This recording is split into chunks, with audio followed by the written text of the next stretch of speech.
উপস্থিত রয়েছেন খায়রুল ইসলাম বিহার রায়গঞ্জ উপজেলা সাবেক সাংগঠনিক সম্পাদক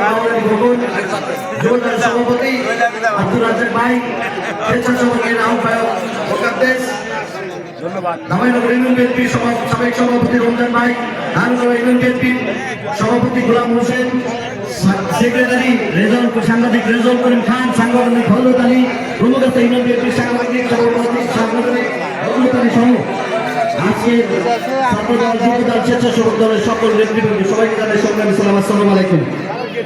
রমজান মাস বরকত রহমতের মাস, নাজাতের মাস, সেই মাস আমাদের মাস থেকে আজকে বিদায়ের পথে।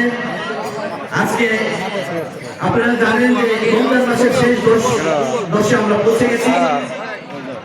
রমজান মাসে যদি গুনাহ মাফ দিতে না পারি তাহলে আল্লাহ নবী বলছে যে ওই জাতি ধ্বংস হয়ে যায়।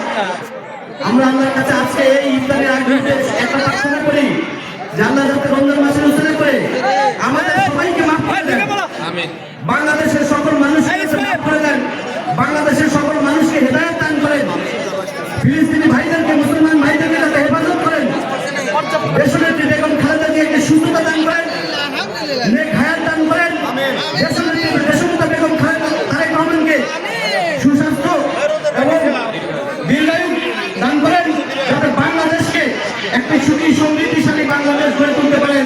আগামী রাষ্ট্রনায়ক, আগামী দিনের সম্ভাব্য প্রধানমন্ত্রী হিসেবে আল্লাহ তাআলা যাতে দেশনায়ক তারেক রহমানকে কবুল করেন, শহীদ রাষ্ট্রপতি জিয়াউর রহমানের বেহেশত কামনা করে আমি আমার সংক্ষিপ্ত বক্তব্য এখানেই শেষ করছি।